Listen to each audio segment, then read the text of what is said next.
Hello students, good morning to all. Today I will explain chapter number 15, chapter name Plants Growth and Development. Plants Growth and Development, this is the chapter name, and in this chapter we will only talk about the growth and PGRs, plant growth regulators. केवल हम दो topic study करेंगे growth and plant growth regulator की। Students, सबसे first question है what is growth. Growth क्या है? तो growth is a most basic defining characteristics of living being. Students, growth जो होता है किसी भी लिविंग बीइंग का सबसे ज़्यादा डिफाइनिंग कैरेक्टरिस्टिक्स होता है। Growth is an irreversible permanent increase in mass, weight, volume in the size of an organ or individual cell.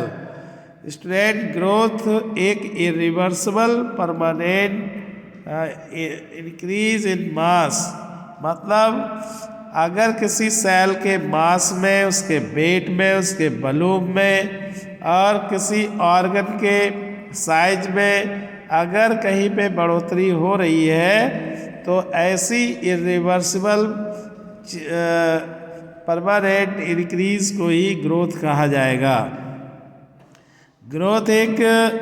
Growth is accompanied by metabolic pressure. Anabolism is more than catabolism. अगर anabolism की process catabolism से तेज होगी तो 100% more substance are added and growth will takes place. अगर anabolic process तेजी से होगा in comparison of catabolism, then 100% more substances are formed and तब ग्रोथ टेक्स प्लेस हो जाएगी। Growth involve expend energy use of the energy. Student, growth होते समय energy expand होती है या एनर्जी का यूज वहाँ पे कंजम्पशन होता है, क्योंकि एनाबॉलिक प्रोसेस में एनर्जी की ज़रूरत होती है। Student, there are some characteristics of plant growth we discuss here. Cell division, सबसे पहला अगर प्लांट ग्रोथ होती है तो सेल डिवाइड होगी, क्योंकि ग्रोथ का मतलब ये होता है कि नंबर ऑफ सेल्स का इंक्रीजमेंट हो। तो नंबर ऑफ सेल्स कैसे इंक्रीज होगी? तो बाय सेल डिवीजन। तो cell division help to form the new cell. Cell division से ही नई सेल्स बनती है। And it increase the number of cells. Where number of cells increases there growth takes place. और new cells का formation cell division से होता है, और जब नंबर ऑफ सेल्स बढ़ेगी, इंक्रीज होगी, तभी हम कह सकते हैं ग्रोथ हुई है। ग्रोथ जब ही होगी जब नंबर ऑफ सेल्स इंक्रीज हो।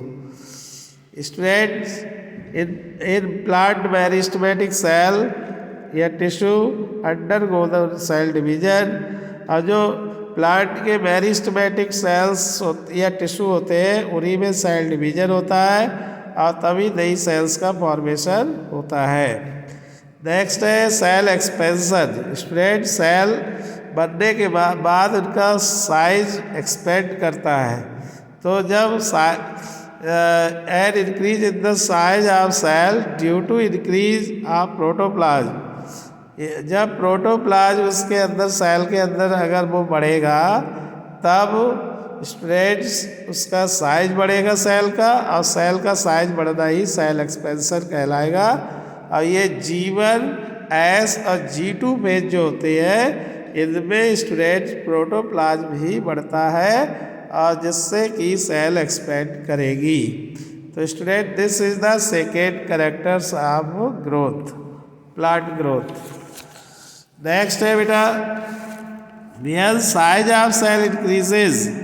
जब सेल का साइज बढ़ता है, then weight of cell also increases. तब सेल का वेट भी इंक्रीज करेगा। और where size of cell increases then parts of plant also elongate, तब प्लांट के पार्ट जो है वो भी इलोंगेट कर जाते हैं, उनकी लंबाई बढ़ जाती है। नेक्स्ट है student cell differentiation. Cell differentiation का मीन्स ये होता है student the qualitative change that occur in the cell, कुछ ऐसे चेंज सेल के अंदर होते हैं कि उनका जो स्ट्रक्चर और फंक्शन वो एक परमानेंट हो जाता है, वही कहलाएगा differentiation.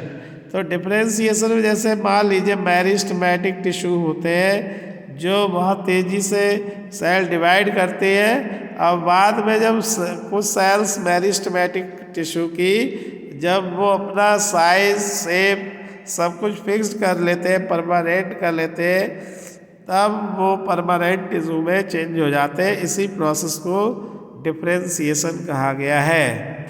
Student when differentiation in meristematic cells takes place then permanent cells are formed, जब मेरिस्टेमेटिक सेल्स में डिफरेंशिएशन हो जाता है तभी परमानेंट सेल्स का फॉर्मेशन होता है।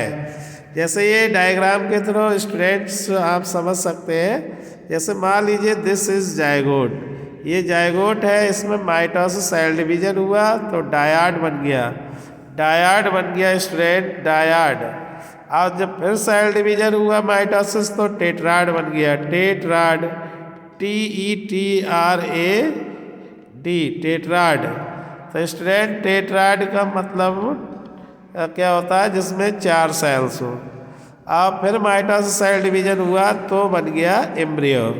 तो इस तरीके से ये स्टूडेंट्स किस तरीके से देखा आपने जायगोट से एम्ब्रियो बना, तो एम्ब्रियो में मोर देन स्टूडेंट 1 सेल होता है, स्ट्रक्चर होता है जिसमें लगभग 64 सेल्स तक बन जाती हैं। तो स्टूडेंट्स ये जब ही बनेगा जब सेल डिवाइड करेगी। और फिर सेल एक्सपेंशन देखिए, इसका वॉल्यूम बढ़ गया, ठीक है। और सेल डिफरेंशिएशन में इसके अंदर की सारी चीज़ें जो है, जैसे वैक्यूल बड़े साइज की हो गई, न्यूक्लियस कॉर्नर में वो मतलब फिक्स्ड हो जाता है। तो इस तरीके से स्टूडेंट सेल डिफरेंशिएट करके, ये मेरिस्टेमेटिक सेल है और जिसमें स्मॉल साइज की वैक्यूल होती है, परमानेंट सेल में बड़े साइज की, इसमें न्यूक्लियस थोड़ा बिग है, इसमें स्मॉल हो जाता है, इसमें साइटोप्लाज्म ज़्यादा रहता है, इसमें थोड़ा कम हो जाता है। तो इस टाइप से आपने देखा मेरिस्टेमेटिक सेल परमानेंट सेल में कन्वर्ट हो गई। तो student in this way you can understand the introduction of the growth.